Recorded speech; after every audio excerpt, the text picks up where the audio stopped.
We're here with Michelle Nazari, founding CEO of Fonzarelli Electric Motorcycles and Scooters. And we're talking about the new range that we've got here. This is the Arthur, brand new on the market, I believe. We've got the Naked over here and the X1 that Michelle is on.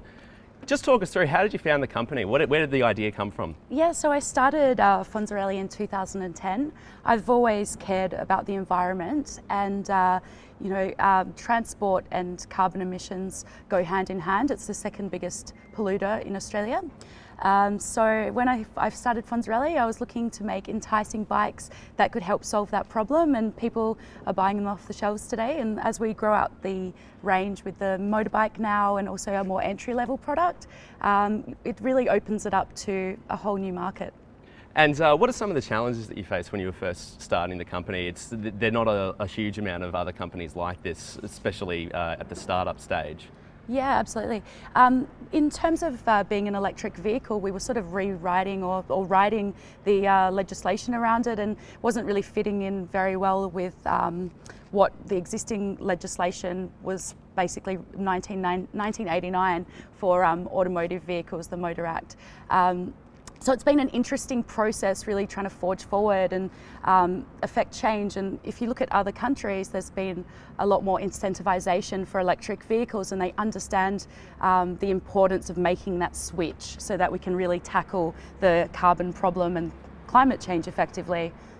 And when you started the company, your first model that you brought out, is that still part of the range? Are we looking at one of them here? Or? Actually, it's been superseded. So we've got one more model in the range that isn't here today. So it's the little brother of the X1, and that one was superseded. Our first model was the Fonzarelli 125. I think what we've done is we built the more premium brand of Fonzarelli scooters, and then the market was kind of demanding a motorcycle, and we wanted to build something that was agile and easy for commuting and make our cities less congested, and encourage more people to get on the road on two wheels. So with then we created the Naked bike for that, and so far NKD's been very popular. Really what the important thing is to make it more accessible for more people to get onto bikes, and we created Arthur with that in mind. So it's an entry-level product that starts at $3,990, and yeah. Yeah, I think the other thing that's very impressive about the Fonzarelli range is majority made in Australia. Yeah, so the Fonzarelli X1 is built here. The Naked bike as well is built here in Sydney. We're currently manufacturing most of the stuff in Asia and Australia, and then the Arthur is made overseas. Yeah, excellent. And so is the Arthur's on the market now, soon? Yeah, the Arthur's on the market now. So we're quite interested to approach some fleets. I think when you're thinking about carbon emissions, where you can affect the most change is if you're going into larger corporate fleets, delivery drivers, that type of thing. So this is a great entry-level product. The power packs are actually removable, so you can charge them indoors, you can charge them at a garage. We do also have an option to charge the motorbike at public EV charging stations. And I had another question on the tip of my tongue for you. And I ramble. No, so I was so enveloped with what you were saying that I forgot what it was. We were talking before about some of the different advantages and differences there are between your more traditional motorbikes and these new electric ones. For someone who's never ridden an electric motorcycle before, what are some of the big differences that you'd notice immediately? Look, it's the nicest thing I would say is that the bikes, being electric, they have insane torque. You don't have the emitting the pollution out of an exhaust pipe out the back. So that's something that's really lovely. They're smooth, they're silent, you're really aware of what's going around you. You don't have that stinky smell that you get off the back of an exhaust pipe. So I'd say, yeah, performance, that acceleration power, the smooth silence and clean air. Yeah, and I think more geared towards urban environments, these sort of models, I think that's probably where that silence factor would come into play. It gives you more awareness of your surroundings, I suppose. Absolutely.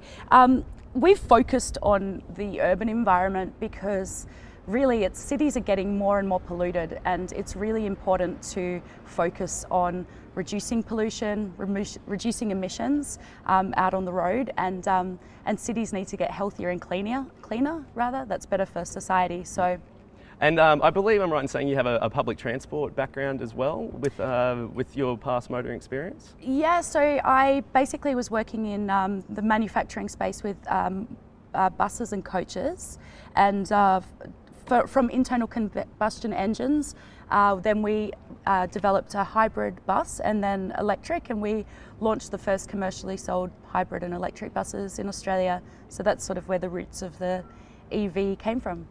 I think it's interesting that mass transport, your public transport, has quickly moved to electric and hybrid technology that's better on the environment, gives off less emissions, but now small scale personal transport as well, so you can still have that convenience while still reducing your carbon footprint as well. Absolutely. Look, I think Australia's doing a few good things. There's like a trail down in Canberra, I believe, with some electric buses that will be at a larger scale than what's been done in the past. I think e-mobility on a smaller scale is a really important part of that piece, because reducing congestion, keeping our cities nice and clean, and that manoeuvrability around the city is really nice.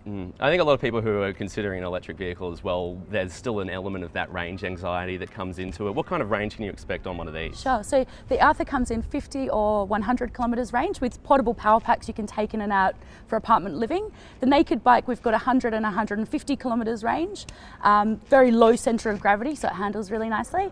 And then here with the X1, we've got about 80, and I think we're developing a 120 kilometre range as well. Maintenance as well. Obviously, if you're buying a car now, there are all sorts of consumables and things like that. But is that the case with electrics as well? No, absolutely not. So with Fonzarelli specifically, in comparison to an internal combustion engine, our bikes are $150 cap price servicing. That's from the Arthur through to the Naked bike. Very simple. The ongoing running cost is about $1 a week to run. That's based on if you're commuting around 17 kilometres per day, which is the average, I guess, in Sydney. Very low ongoing running costs. Excellent. So you can save money and help the environment as well. That's exactly right. Why not? And obviously we've brought the bikes here to the AEV A Expo that's happening here at Sydney Olympic Park this weekend, October 26 and October 27. What attracted you to this event? I'm a big fan of AVA. The team worked really hard lobbying and to make change. I think that's really where it starts at those ground roots sort of organisations. So supporting this event, and also exciting to be here at Sydney Olympic Park with what will be, I think, Australia's biggest electric vehicle show is a pretty exciting thing to be a part of. Okay, excellent. Thanks so much, Michelle. Thank you.